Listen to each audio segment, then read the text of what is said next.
Thank you so much. It is absolutely fabulous to be here this evening. For those of you who don't know me, I in fact am a lifelong cyclist. Early in my life I began cycling out of necessity. Two wheels was the best way for me to get around as a kid and in my teenage years. And in fact, that ingrained in me not only a love for cycling, but a recognition that it's simply a fabulous way to get from point A to point B. It's a great way to move in the city. What I'd like to do tonight is tell you a little bit of a story. And I'm hoping that this story can be a bit of an inspiration. Because of course, we've achieved many great things, as Jared has just outlined, but we have a very long way to go. And from my perspective, our objective is really about creating a multimodal city, creating a city where we have choice to move around in a whole varieties of ways, and that those choices are real choices and they are in fact safe choices. So I'd like to begin with my story, and my story involves, you can put up my first slide there, there's no clicker here. And my story involves going back in time a little bit. And when I submitted these slides for this presentation this evening, I was asked, you want a slide with an old lady on it? Well, let me tell you something about that old lady. That old lady's my grandmother. And that old lady on that bike when this picture was taken was 86 years old. Today she's 93 and very, very healthy and well. And this picture was taken when she was visiting her home and native land, which is in fact Holland. And it was taken when she was traveling to visit friends, moving from one town to the next. This was and is a form of transportation. I know it looks very pretty and very leisurely, but it was a way of moving from place to place. And my grandmother has always kept a bike in Holland ever since she's lived there. Now, when my grandmother turned 85, which was several years ago, she bestowed on our family a wonderful gift, and it is this. She gave us a copy of her life story. 300-page book. She wrote her story from beginning to end. It's a wonderful story, particularly if you're related to her in some way, because it's a family story. But recently I was rereading this story, and I noticed something quite shocking, and it is this. The story, as she tells it, shifts at one point from being a story of being raised in Holland, in Haarlem, just outside of Amsterdam. And the story is about growing up as a young girl, and then the war comes, and there's a story of the Nazis invading and occupying Holland. And then the story shifts as she immigrates to Canada and begins her new life with her young husband, my grandfather, here in Canada. But in reading the story for the second time, the first time I was just trying to soak up every detail. In reading the story the second time, I noticed something that I hadn't noticed the first time. When my grandmother told stories in the context of her life in Holland, she measured distance in bicycle rides. Everything she did came down to a bicycle ride. We got on a bicycle ride. It was a 10-minute ride to get to school. It was a 5-minute ride to the corner market. It was a 20-minute ride to church on Sunday morning. It was a 2-hour ride to visit my aunt and uncle in a neighboring town. We got on the bikes and cycled. Everything was measured in a bike ride. What happened, of course, when she came to Canada was that the story shifted, and I'm positive this was not intentional, it was reality. She began to measure everything in terms of a drive. So the language shifts as her journey from living in Holland to living in Canada shifts. Her story shifts to be a story that is measured in drives, how she drove from one place to the next. What's so fascinating to me about this story is that my grandmother never made a choice. She didn't say, in Holland, I'm a cyclist. In Canada, I drive. That's how I get around in Canada. No, that's not the way it happened at all. Rather, the infrastructure changed. All the clues in the urban environment are different in Holland than they are in the Canadian context. And as a result, she made fundamentally choices that were part of the culture around her because the infrastructure was different.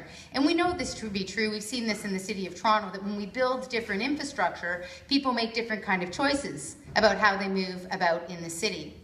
Well, let me tell you a little bit more about this story, because a very interesting thing happened after my grandmother left Holland. There was the war. She was there for the war. She left in the 50s, just after the war. In 1957 in Holland, the primary way of moving from place to place was on a bike. And the average distance people traveled was 3.9 kilometers. But then something happened. As Europe was rebuilding, became very wealthy. And as it became wealthy, roads were widened, buildings were torn down, and people began driving from place to place. By 1975, the average journey, the average commute, had extended to be 23 kilometers, a fundamental shift. People were cycling. My grandmother grew up in that era of cycling. She left the country, and actually the infrastructure began to change as people became wealthier and as car ownership became more possible. Well, along with this shift in infrastructure came something else. There came tragedy. Children, and this is a protest, a sign from a protest that was widely recognized as being the beginning of the cycling movement in Holland in the late 70s, children were in fact getting hit by cars and were dying in the street. Now, in some ways, this is a terrible story, but in some ways, it's a wonderful story because we all know how it ends. Anyone who knows anything about cycling in Amsterdam today knows that this was the beginning of the modern movement of creating a cycling city. And I like this story because it shows how our infrastructure dictates or translates into the way that we move in any given environment. But it's also a story of change. It's a story of choice. And I believe we ought to be empowered by this story because we know that we need to change how we move in our city, to provide more choice, to ensure that our city is a safe place for everyone, whether you're walking or whether you're cycling or whether you're moving in other ways using transit or driving. So there's a great opportunity before us in the context of becoming a bicycle-friendly city to create a city that is in fact more sustainable, more livable, and more safe.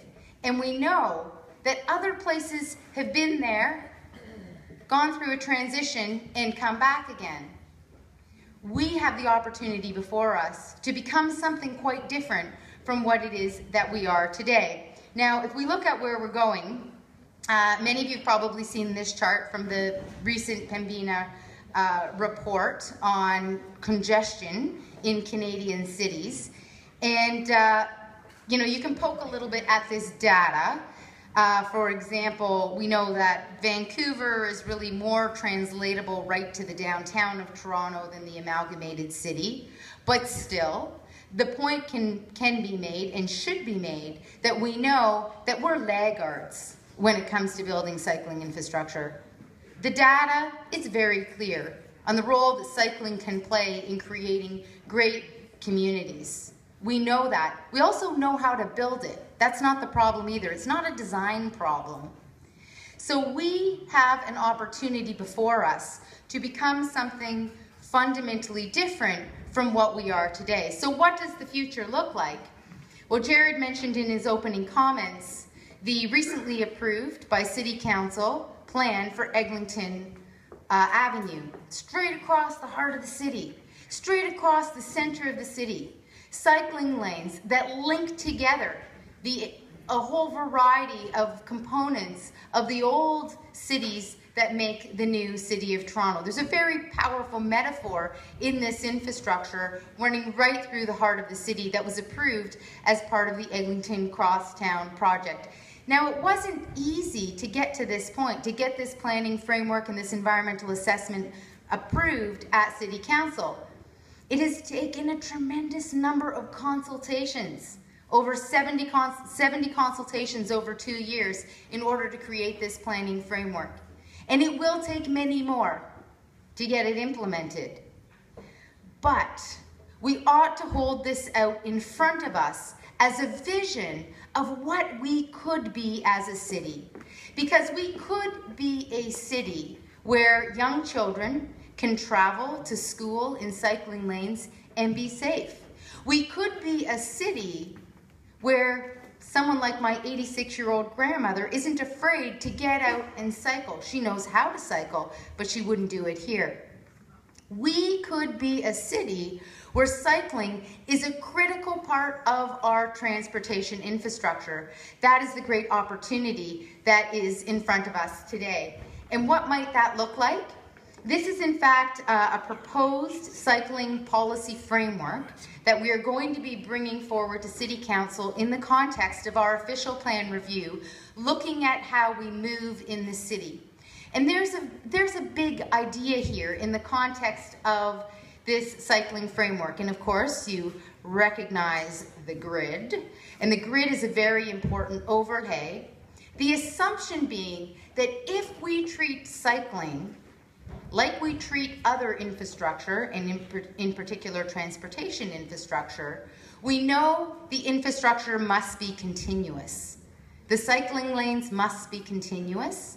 And we know that we have a great opportunity, if we look at many of our major arterials, to integrate that cycling infrastructure in a safe and separated way along our main arterials. So this is a very important policy framework. We, in fact, in the context of Eglinton Connects, we had many conversations around whether there should be or there shouldn't be and how they might be designed, those cycling lanes. If, in fact, we embrace this policy framework in the context of our official plan, then we don't have to have that conversation over and over again as to whether cycling infrastructure really belongs in this city. We can begin with the design exercise of figuring out how to do it.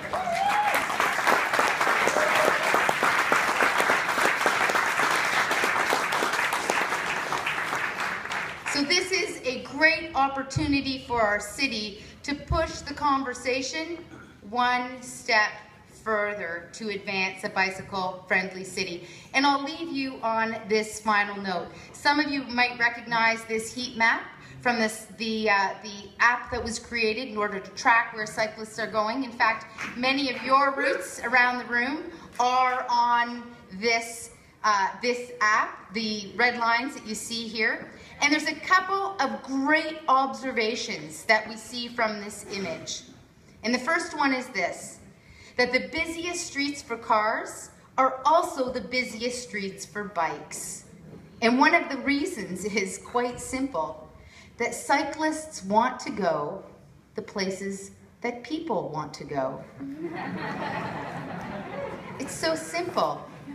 So creating the infrastructure to ensure we can move in a very straightforward, a linear way between 2 points, using cycling as a critical part of our transportation infrastructure, ought to be our vision and our hope for this city.